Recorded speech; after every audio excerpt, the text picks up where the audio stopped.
पाहुयात विस्तृत बातम्या। सांगली जिल्ह्यातील कडेगाव येथे अन्न व औषध प्रशासन आयुक्त तुकाराम मुंढे यांच्या समर्थनार्थ आज विविध सामाजिक संघटना आणि शेतकरी संघटनांच्या वतीने भव्य मोर्चा व धरणे आंदोलन करण्यात आले।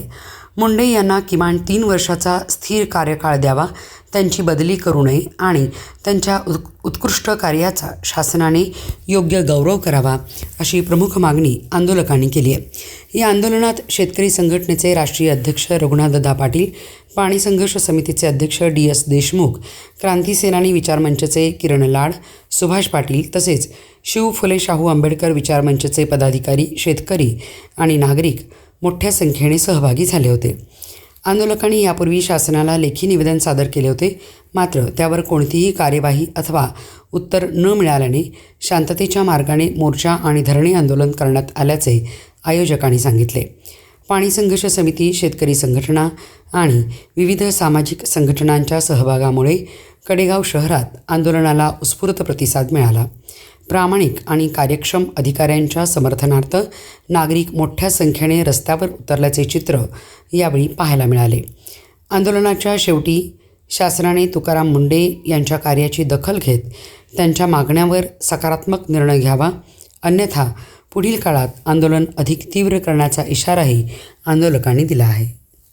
तुकाराम मुंढे साहेब ज्यापासून त्यांनी पदभार स्वीकारलेला आहे तेव्हापासून त्या दिवसापासून भेसळयुक्त दूध बंद झालेला आहे, महाराष्ट्रातील गुटखा बंद झालेला आहे, कडेगाव तालुक्यात जो मोठ्या प्रमाणात गुटखा चालू होता तो बंद झालेला आहे, भेसळयुक्त दुग्धजन्य पदार्थ सर्व बंद झालेले आहेत आणि खऱ्या अर्थानं महाराष्ट्र आरोग्य धन संपदा असा तुकाराम मुंढे साहेबांच्यामुळं झालेला आहे।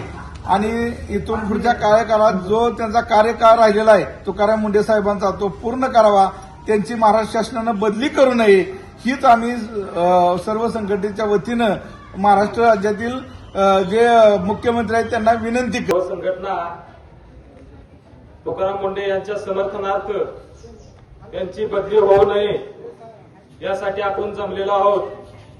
आम्ही मागील वेळेस प्रांताधिकारी साहेबांच्या हस्ते मुख्यमंत्र्यांना निवेदन दिलं होतं आणि त्यामध्ये आम्ही 3 मागण्या केल्या होत्या। पहिली मागणी आमची अशी होती की तुकाराम मुंढे साहेब यांची बदली करू नये, ही एक मागणी होती। दुसरी अशी मागणी होती की त्यांची बदली न करता त्यांना स्थिर काळ द्यावा, म्हणजे तिथंच त्यांना 3 वर्ष तरी ठेवावं। आणि तिसरी मागणी होती की त्यांचा राज्यस्तरीय प्रशासकीय उत्कृष्ट अधिकारी म्हणून त्यांचा गौरव शासनाने करावा, अशी ही तिसरी मागणी होती।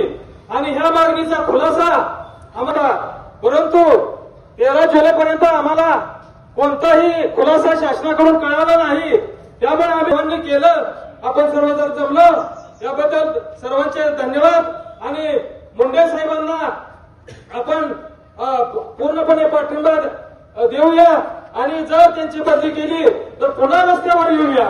धन्यवाद।